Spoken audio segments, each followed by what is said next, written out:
Всем привет! Продолжаем нашу сборку. Передо мной два суперкулера. Мы сделаем распаковку, я вам скажу цену. Посмотрим, как они подходят к этой материнской плате.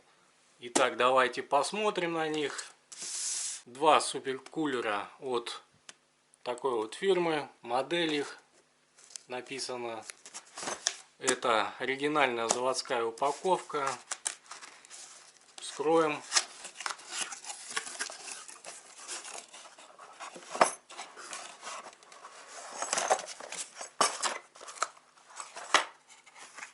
Сам кулер находится в самом низу коробки.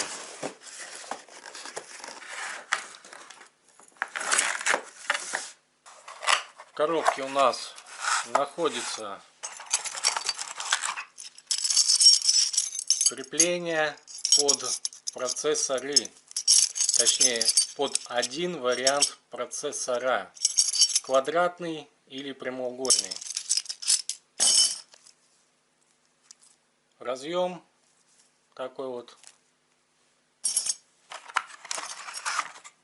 ключ,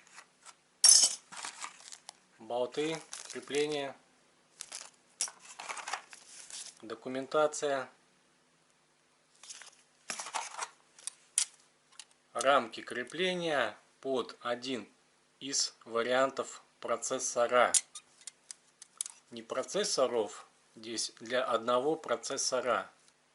Передо мной лежат два суперкулера, рядом лежит его комплектация. Это второй, вот его комплектация. Цена одного такого вот кулера 8445 рублей или 114 долларов. За оба я заплатил 17 090 рублей или 228 долларов. Достаточно недешевое удовольствие. Если брать другие разъемы процессорные, то там кулера намного дешевле. Но не забывайте, это супер кулер. Итак, посмотрим поподробнее, как он выполнен. Два вентилятора. Обратите внимание, разделение потоков идет.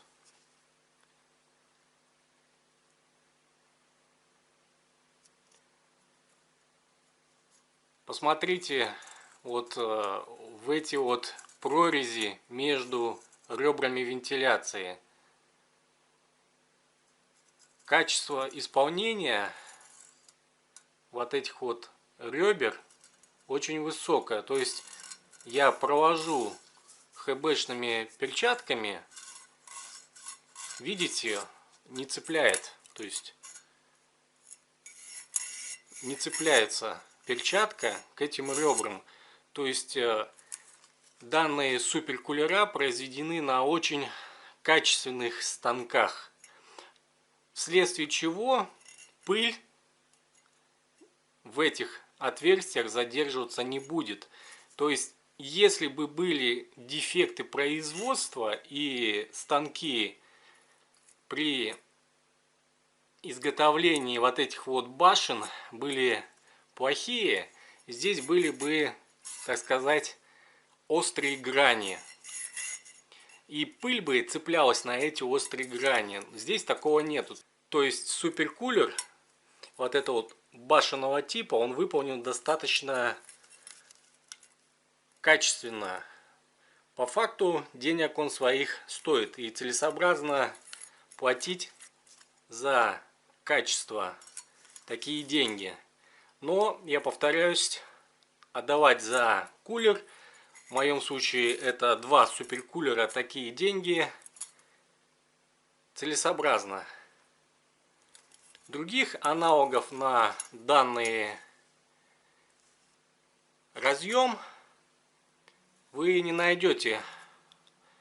Есть возможности подешевле посмотреть на водяном охлаждении. Также просто медные радиаторы на сами процессоров, но уже даже без кулеров. Ну или как вариант алюминиевые радиаторы, но с маленьким громким кулером. Смотрите, здесь уже нанесена термопаста.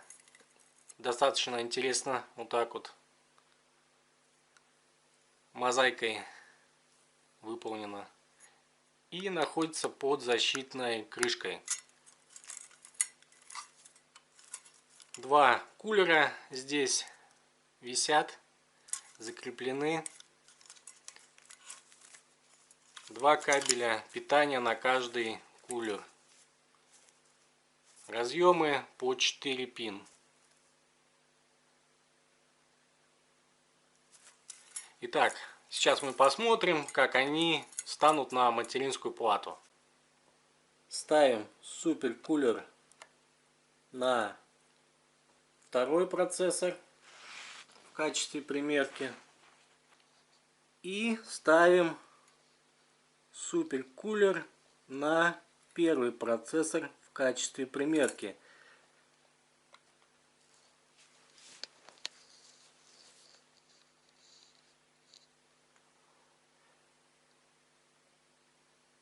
Вот так у нас получается. Смотрят два суперкулера. То есть посмотрите, это вид материнской платы сверху. По отношению к оперативной памяти до ребер кулера еще далеко, и в принципе они не пересекаются с оперативной памятью. То есть память можно ставить даже повыше. Теперь посмотрим по PCI-Express. То есть видно, что PCI-Express первый разъем свободен, и сюда появилась возможность установить видеокарту